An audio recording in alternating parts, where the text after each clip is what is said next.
इस सेशन में हम टॉपिक कवर करने वाले हैं क्लाउड कंप्यूटिंग के बारे में और उससे जुड़ी हुई एग्जाम्पल के तौर पर कुछ एप्लीकेशंस के बारे में।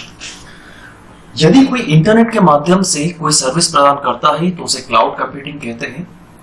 ये सर्विसेज कुछ भी हो सकती हैं, जैसे कि ऑफ साइट स्टोरेज या कंप्यूटर रिसोर्सेस, या यूं कहें तो क्लाउड कंप्यूटिंग एक कंप्यूटिंग की ऐसी स्टाइल है जिसमें मैसिवली स्केलेबल और फ्लेक्सिबल आईटी रिलेटेड कैपेबिलिटीज को सर्वर के रूप में प्रदान किया जाता है।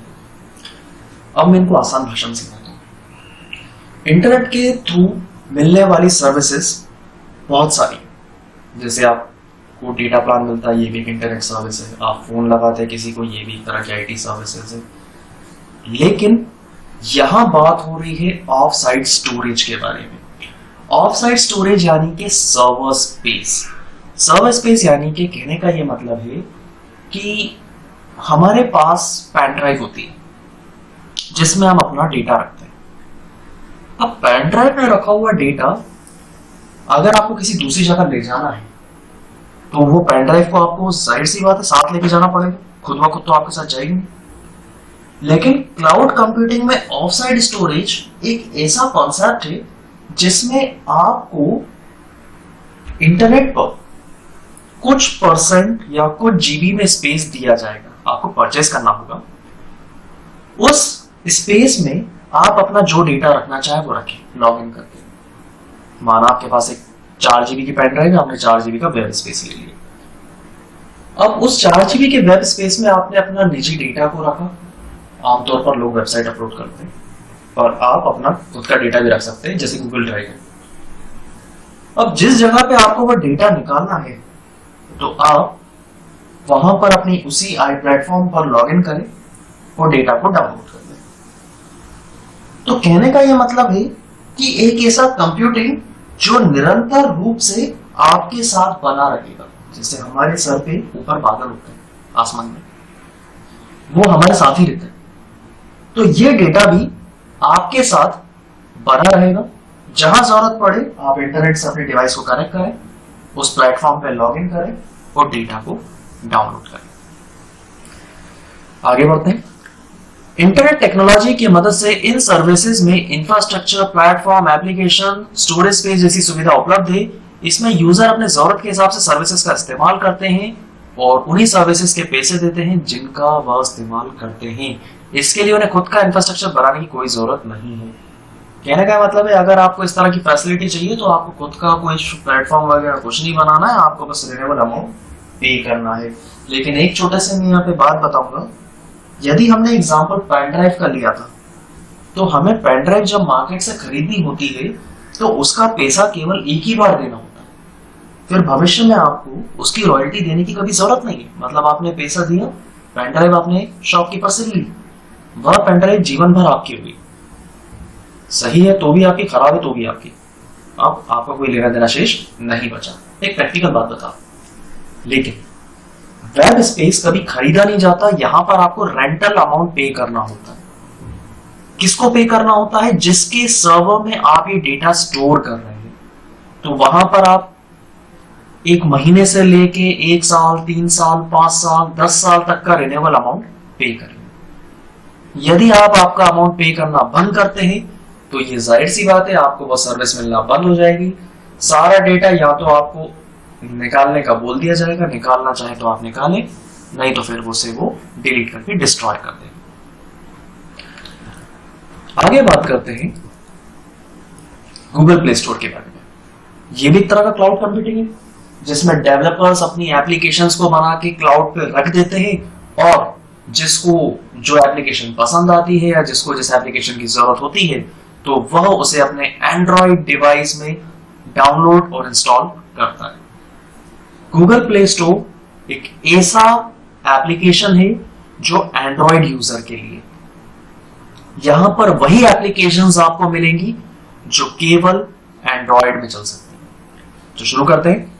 इसमें ऐप के साथ साथ Google play music, Google play books, Google play movies, TVs, Google play news stand भी शामिल है। जरूरी नहीं है कि यहाँ पर आपको केवल ऐप्स में एप्लीकेशन और म्यूजिक प्लेयर, गेम्स वगैरह मिले, यहाँ पर आपको म्यूजिक भी मिल सकते हैं, म्यूजिक लाइब्रेरी है, आप कोई भी नया ट्रेंडिंग मूवी, लेटेस्ट मूवी के सॉन्ग्स डाउनलोड कर सकते हैं, आप बुक्स रीड कर सकते हैं, ऑथर्स यहाँ पे अपनी बुक सबमिट कर सकते हैं ताकि उन्हें कोई भी डाउनलोड करे तो चार्ज दे या फ्री में पढ़े।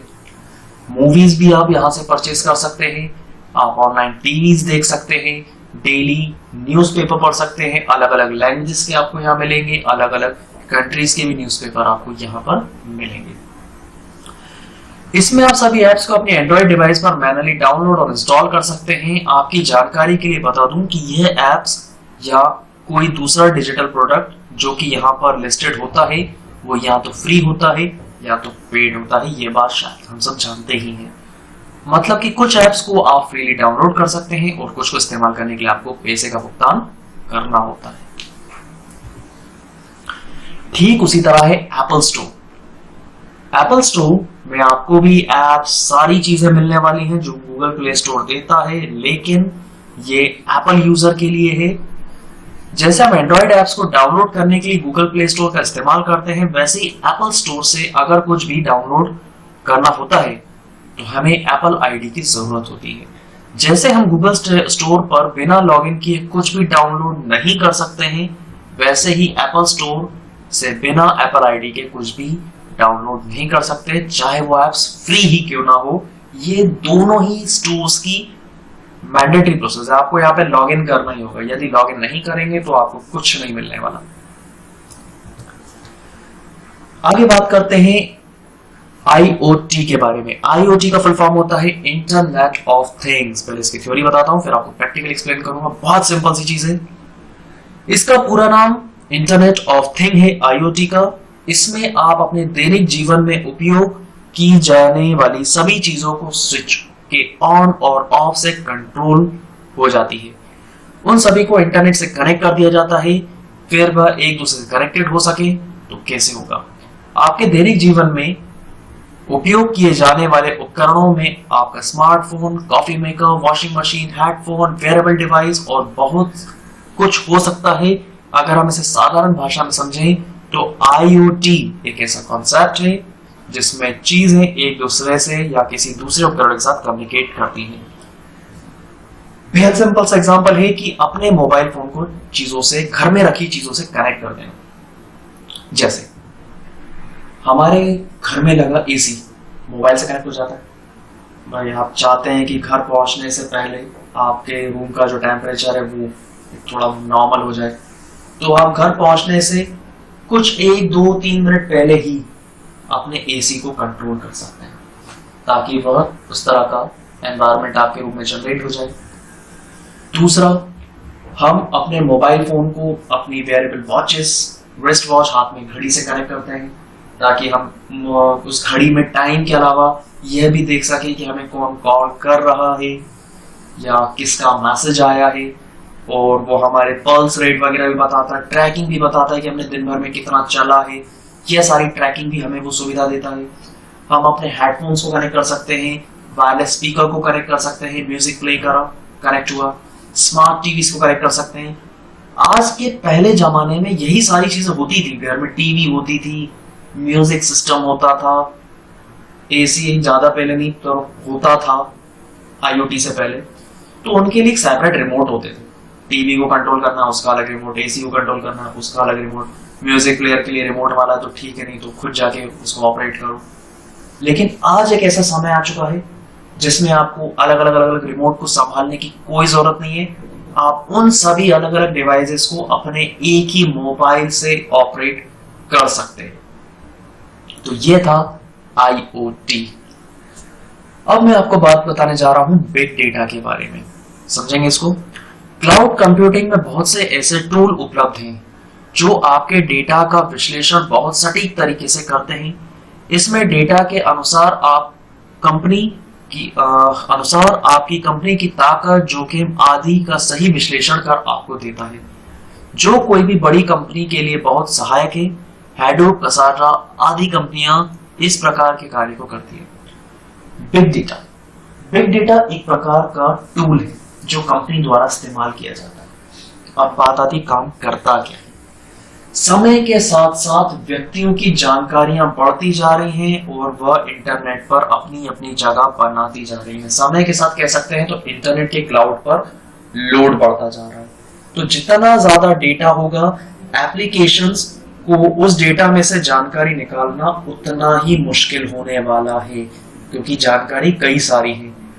तो यहां पर वह एक टूल इस्तेमाल करते हैं, बिग डेटा, जो कि एक्सपर्ट सिस्टम और एआई के कॉन्सेप्ट पर बेस्ड है। ये उन डेटाओं को सीक्वेंस में अरेंज करता है और कई सारी जानकारियों में से सटीक जानकारी, जो काम की जानकारी है, वो ऑटोमेटिकली निकाल कर हमको प्रदान करता है। तो आज के सेशन में हम लोगों ने बात की क्लाउड कंप्यूटिंग के बारे में, उसकी application, Google play store, Apple play store, IoT के बारे में और बिग डेटा के बारे में।